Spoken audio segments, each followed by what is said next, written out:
Tällä viikolla onkin mielenkiintoinen tilanne.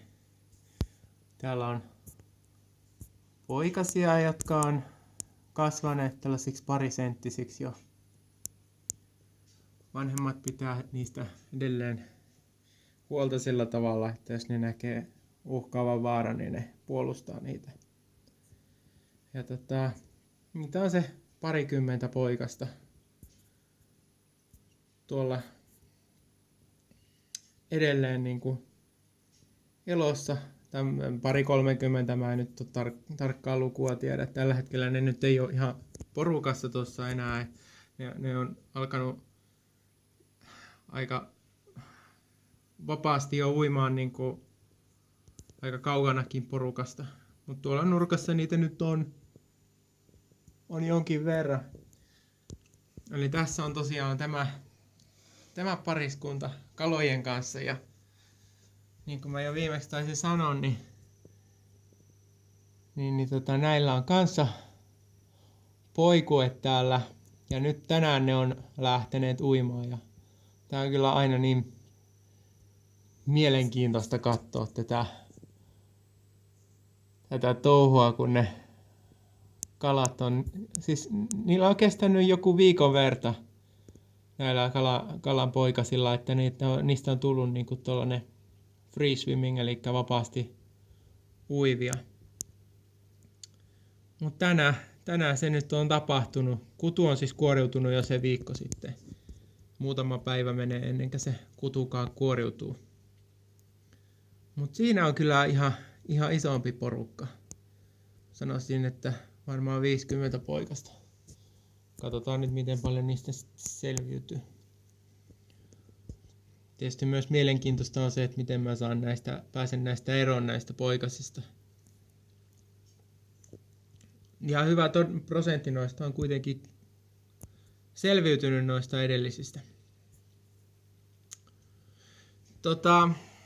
Mitäs muuta? Mulla on tässä ollut pieni leväongelma tässä altaassa. Johtuu siitä, että mulla on tuossa save tuossa hiekassa ja nämä on sellaisia tonkioita näiden vesiensä suhteen, niin kuin näette. Niin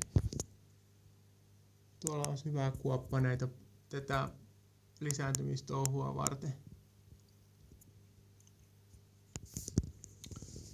Ja ne on siis vapauttanut tuosta hiekasta hirveän määrän savea ja sen takia mulla on tullut täällä piilevää, mutta nyt se on jo korjaantumassa jonkin verran ja kun ei ole enää kaivelua tapahtunut. Mä oon ajatellut, että mä laitan tuonne koopan pohjalle jotain kiviä niin, että ne ei sitten enää enempää kaivele sitä.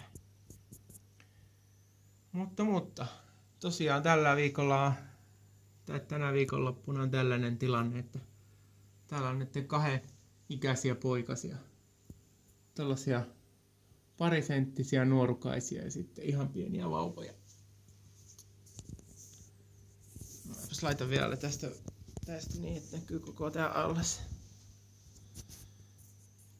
No semmoisen suunnitelman mä voisin vielä sanoa, että mulla on tosiaan tässä nämä kolme naarasta. Meillä on 7 kalaa, siis yhteensä 2 kutuparia ja 3 naarasta.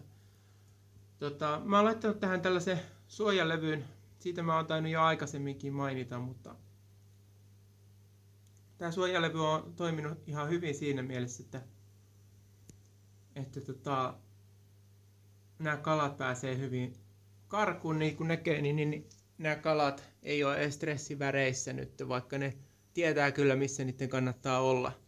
Mutta tää on silleen niin kuin stabiili tää tilanne, että niin kuin mulla ei tule täällä kaloille niin kuin vammoja sen takia, että nämä on aggressiivisia näiden poikasten ja kutujen takia. Mutta mulla on sellainen suunnitelma, että kunhan mä näitä poikasia kasvattelen ja alan myymään, niin mä sitten myyn varmaan nämä 3 aikuista naarasta myöskin pois, koska tää on ihan kiva tilanne, että mulla on 2 kutuparia tässä. Mutta nämä 3 on vähän tällaisia ylimääräisiä, että mä en oikein näe sitä hyvänä, että täällä on nämä 3 naarasta, jotka sit joutuu värjöttelemään tuossa nurkassa aina, kun täällä on tällaista poikasaktiviteettia. Mutta tämmönen päivitys tällä kertaa.